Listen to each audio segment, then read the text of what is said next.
Hey, what's up? Not much. You? Yeah, I'm doing alright. What you up to? Just eating some cereal.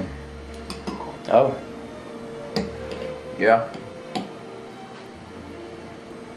makes you think, doesn't it? Yeah. Sometimes.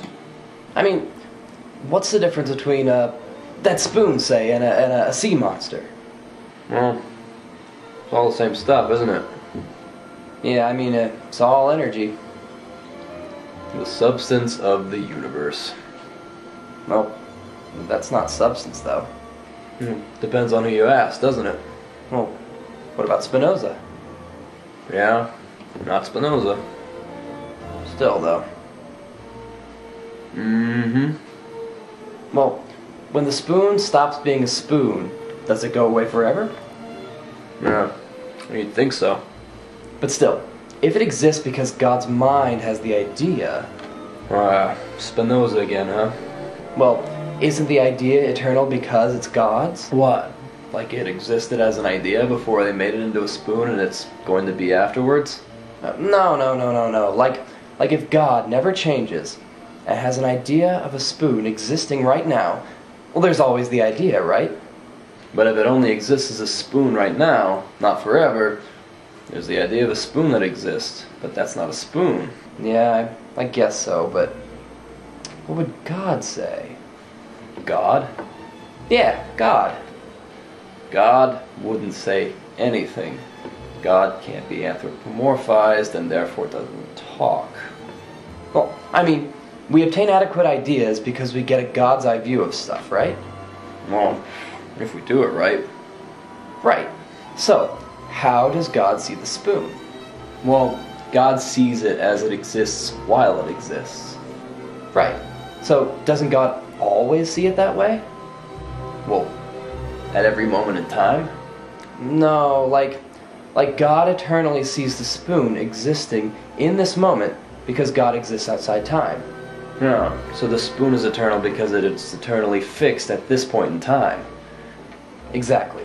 So, this spoon is eternal because everything is determined by the eternal God. Huh. Yeah. We'll be right back after this significant incorporation.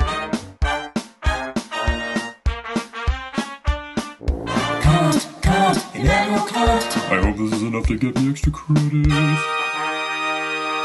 I am Immanuel Kant and I approve of this significant incorporation. Like us. What? Well, we're eternal. Well, yeah. We're the same thing as the spoon, basically. Well, what about our minds? Well, yeah, the mind is the same thing as the body. But to perfect our mind, we have to be like God Yeah, and see everything from the eternal standpoint. right. But we don't see things like that. We're inside time, we're not outside of it. So how can we be eternally blessed? We exist in time and we only see things in time. well, that's the hard part, isn't it? We have to see things for what they really are. As eternal. Yeah. But finite things like our minds can't know eternal things. Well, we have to make our minds eternal. What, like transform them? I guess. Well, what happens to our bodies when our minds are eternal? I don't know. They die? But our minds only exist when we have bodies. Oh yeah. Well, so do our bodies become eternal? Probably not. That doesn't seem right. Nah, there's a lot of weird stuff. Well, at least we get to talk about it.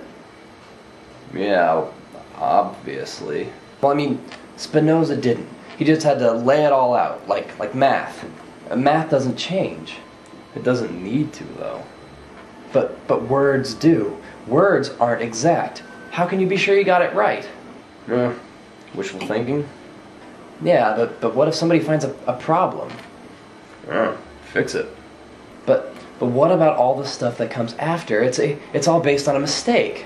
Fix that stuff too. What if it's really early on? Like what you mean by eternal? What if Spinoza was wrong about that? Then you'd have to start all over. Yeah. I like talking better. Yeah, it is a lot less work. Yeah. All Socrates had to do was go bother people. Spinoza had to do a bunch of geometry. Well, Socrates was executed. Yeah, that's true. Yeah, kind of a lame deal there, even if he didn't want to admit it. Yeah. Is his mind eternal?